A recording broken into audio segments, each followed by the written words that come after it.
Hey, what's going on, everybody? Welcome to the channel. Happy Friday. It's May 17th, 2024. Don't let the title of this video fool you.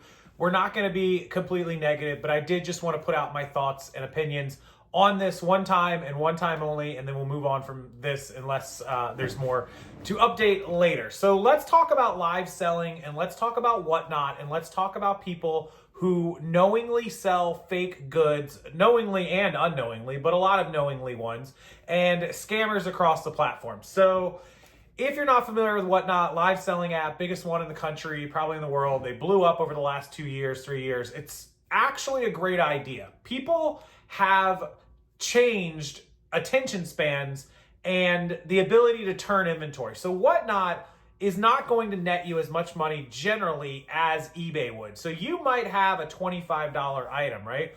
And you put that item on eBay, it sits out, it sells. You put it on WhatNot, you might only get $5 or $10 for it. Here's the thing. If you're somebody who's on eBay selling 5 items a day and you're selling them for 25 bucks a piece, you're doing $125, you're making good money. You go and turn on WhatNot, a show that's got, 50 items on your show, and you sell them for $5 and $10, you might do $200, $300, $400 in sales in a couple of hours that you would have only done $125 for the day on eBay. Now you're taking less money per item, but you're moving the inventory faster. So I want to start off by saying that WhatNot, in its ground base level thought process, is a great idea, especially with the way people's attention spans are these days. I think it's a fantastic idea. I sold on WhatNot one time. The auction went well. Everything was smooth. The process is easy. The idea is great. I'm comfortable behind a camera, clearly, and everything works. Now, I sold hats, and I think I was averaging like $4.50 for my first show. If I had continued on, I probably could have pushed that up to $6, $8 a hat. Hats I was selling for $20 on eBay, $22, $21, $19, right? So no, it didn't equal out to the same money, but I sold 45 hats for like $200 in a matter of a 1 hour show, when for me to do that, I would have had to sell 10 hats, which might have taken a day, 2-3 days to do at least, right? So on its ground face value level, it's awesome. Now, every platform has its flaws. eBay has glitches. Amazon has map pricing and gating. Even my listing service is not perfect. We have a less than 1% error rate, but on my listing service, if we make an error on a draft that we create for you, it's in your drafts. We can go back and edit it. You'll be like, hey, that's not actually a dark blue. That's, a gray. Okay, oops, we made a mistake. Let's edit it. Or that wasn't a size 26. You guys typoed size 24. No problem. Edit it. If for any reason a listing actually went live and sold and had an item not as described, which we have not had happen yet that I know of, we would make it right. I'd take care of whatever the cost involved with getting it back and returning it and the shipping, whatever, right? No big deal. If somebody came to me and told me that I was knowingly doing something wrong, or that I was doing something in my service that wasn't, against policy or all this stuff, I would fix it. We don't, but I would fix it. This is the problem that I have with WhatNot. So if you're not familiar with what's been going on, WhatNot has a lot of sellers who have been accused of and are allegedly selling fake goods, knowingly, in a lot of cases, selling fake goods. Some of them were unknowingly, and in fact, several sellers admitted to it, and they took stuff down and they refunded people and they apologized. But there's some sellers who are simply just continuing to do it. And if you're not familiar with my buddy Vanessas Channel over on her YouTube channel, I'll link it below. She has made endless videos, probably 100+ videos about scam sellers on WhatNot and on other platforms, but on WhatNot primarily, that are knowingly selling fake goods. In fact, she purchased some of these goods and compared them to known real ones, known photos, known actual products in her hands, and confirmed they were fake. One of the items was like a Stanley Cup that doesn't even come in a certain color that they sold in that color that doesn't even exist. Here's the thing, guys. 2 things. Number one, Louis Vuitton is not wholesale discounting 200 purses to somebody to sell on WhatNot that you've never even heard of. Louis Vuitton doesn't need to wholesale stuff at a discount price for people to sell. It simply doesn't happen. These deals don't exist. Now, there are people that do work with companies that get liquidation wholesale lots of luxury goods. That is a thing. But one, it's rarer than you think. It's not as easy as you would think to get those kind of deals. it generally requires a fair amount of capital. And I don't mean $1,000 or $2,000. I'm talking about people buying $12, $15, $20, $50,000 lots of merchandise. And no offense, I'm not going to judge a book by its cover, but a lot of these sellers that are reportedly getting these hundreds and hundreds of items that are luxury, they don't appear to have the kind of capital it takes. In fact, a lot of them admit they don't have the capital. Lest we need to go back to Mona, right? I mean, hello. Okay, so most of this stuff is fake. It's just the way that it is. These people are selling stuff that are knockoffs, and they talk about they have a connection, they have a deal. They don't, guys. They're lying to you. The majority of them are lying to you. Are there some people with real luxury or real deals with luxury? Of course. There's always somebody that has a way to get a deal. Even that I'm a little weary of, because shady backroom deals or fell off the back of the truck or stolen, that's always a possibility too. If they're actually real items, then once we get past the authenticating, we got to get to the legitimacy. Like, how did you get these? These are real Louis Vuitton purses. How did some random person in their basement, in their little office, get 60 brand new in the bag real Louis Vuitton purses that are retail $1,000 and you're on WhatNot selling them for $200? Like, I'm just saying, it's really shady. So you have to be very, very careful when you're shopping on these sites.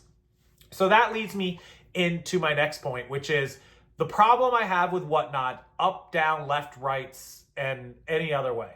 I don't imagine a company that is selling hundreds of millions of dollars, billions potentially, of goods wants people selling fake stuff on their platform.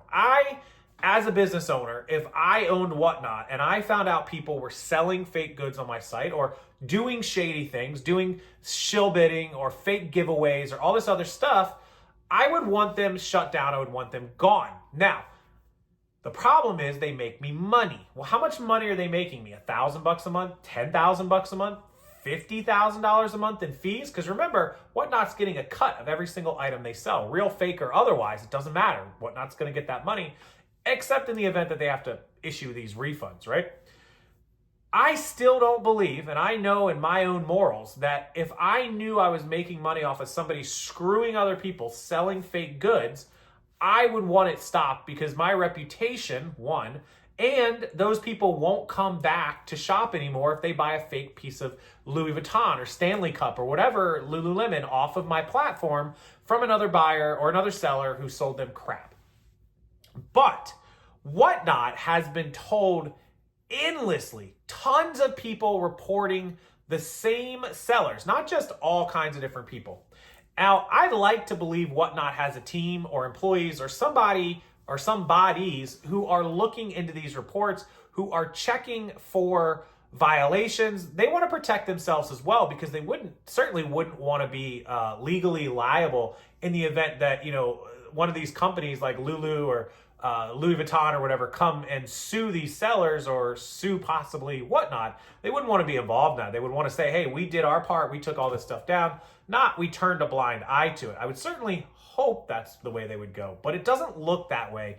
Definitely not in my opinion, because I know of at least 4 or 5 sellers, including Nicole Snake, including Mariel's Closet and Rosie, and all these people who have been called out for selling fake stuff.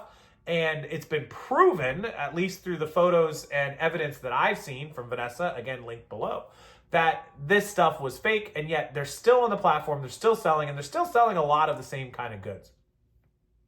That's my problem with the platform. If you are notified of people that are doing bad things and you choose not to do anything about it and you turn a blind eye, you are just as bad. At least in my mind, that's how it works. If you tell me that one of my listing clients is listing fake goods on their eBay store and that I'm making listings for them, I'm not an authenticator. What we do here is we simply take your pictures and we list your items. We make listings from your photos, or if we're doing photography for you, and we don't authenticate goods. That's not our job. Our job is to create listings. And if I find out that one of my clients is selling fake goods, I will not create any more listings for them. I'm getting paid for the listing regardless of whether it's real or fake, but I'm not going to jeopardize my reputation and my name out in the social media world and any of this other stuff just to make a buck, right?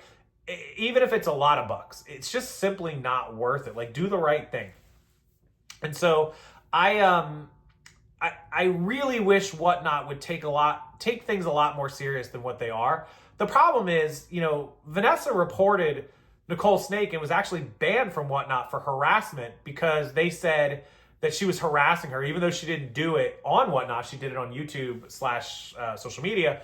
It wasn't harassment, first of all. Let's clear that up. It wasn't bullying or harassment. But they didn't actually look at what was being done, what bad behavior was happening. They only looked at the person calling out the bad behavior. And this is a huge problem in society, in the world, outside of reselling, outside of WhatNot, outside of eBay, outside of all of this, YouTube, the whole world, is so many people are so quick to defend the criminal or the bad person, the bad behavior, and they want to condemn the person calling it out and not the person actually performing the bad behavior.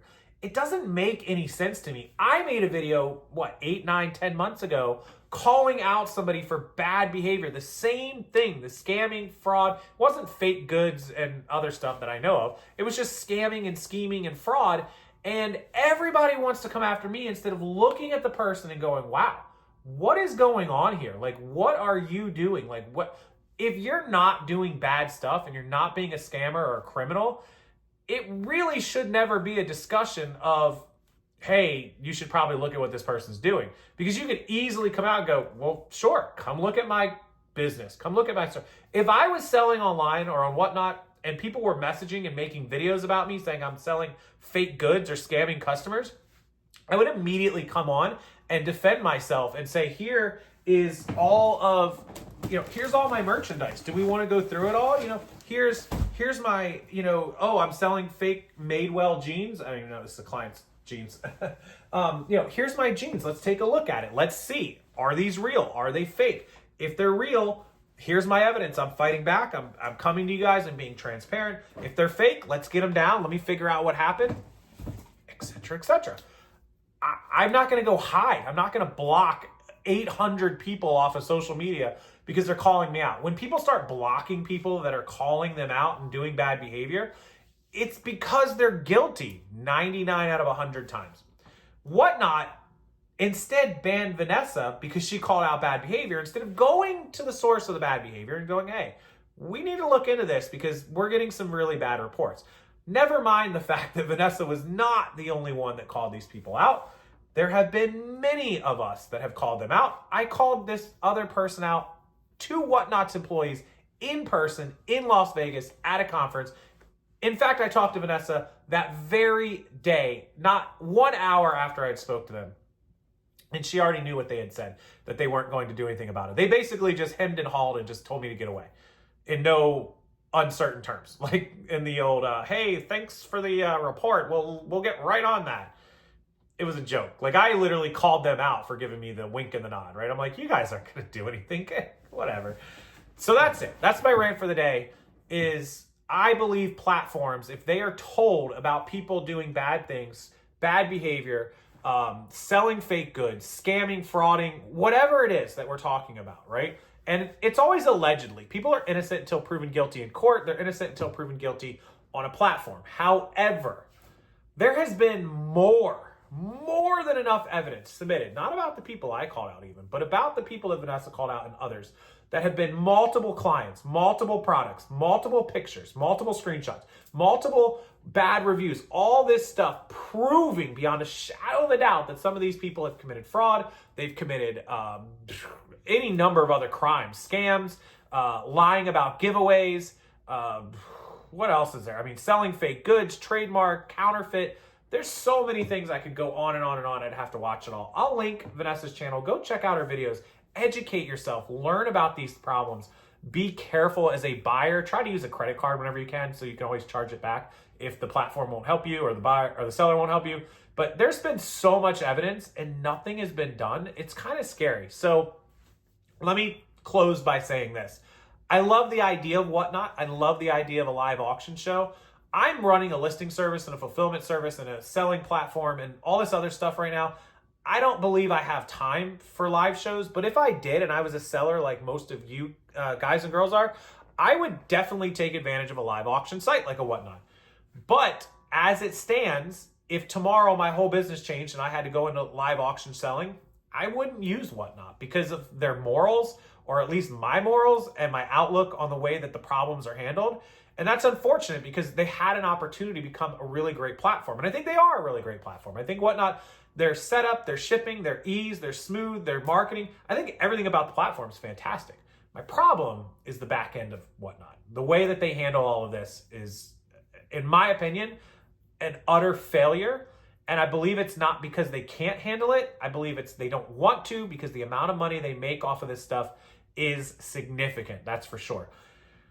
Don't forget, when you post something on eBay, if I'm selling my Apple Watch on eBay and I put it up there, it's up there and anybody can go in and pull it up and look at the photos and examine it. On WhatNot, when I'm doing a live auction, I'm like, hey guys, starting my Apple Watch at $100, bam, 30 seconds later, this watch is gone into oblivion and there's no way to like go back and review it and check into stuff like you can on eBay, at least not easily. So that's part of the problem. I don't blame them for that, but there's definitely a lot of things they could have done and handled a different way. And it's unfortunate because I would love to see them handle it correctly and do a 360-degree turn. I'm just not hopeful or optimistic that they will do that. So, as always, that's my one rant about live shows, about fake goods, about WhatNot, about the whole situation. Everybody's been asking me to comment on it. There it is. I will link Vanessa's YouTube channel below. It's called That Is Rad. You can go check it out. She has endless videos. You can scroll back for months. God, I don't know how many videos the girl's made, but it's a lot. Some of her videos are pretty damn awesome. Some of them are just, you got to know what's going on to read them. But it's good to go back and watch what she says and pay attention to the links and the screenshots and the proof that she puts in the pudding. So that's it. That's my video for the day. I appreciate you guys watching. I have some amazing content coming for you all weekend long. Also, my trip to Atlanta to visit one of the largest resellers in the country has yielded some amazing results, and they are putting out a ton of their inventory in wholesale available to all of you. They are an amazing sponsor of my channel, of my groups, and of my business, and they are selling a ton of wholesale lots, and they are giving everybody that watches this channel and goes to their site, which I will link below, 10% off their wholesale lots. They also have individual listings. You can save 10% on anything you find in their millions of pieces of inventory online. It is Rockstar10. ROCKSTAR10 is the coupon code. Go visit their site, stock up your store, check out their inventory, check out their individual listings, go buy some stuff from them. They have amazing inventory, vintage, new age, 2010s, 20s, 2000s, Y2K, 90s, 80s, you name it, they got it. Hats, shoes, clothes, toys, hard goods. I'll link them all down below. Rockstar10 is the discount code. Thank you to GCI for that. And until the next video, I will see you guys next time.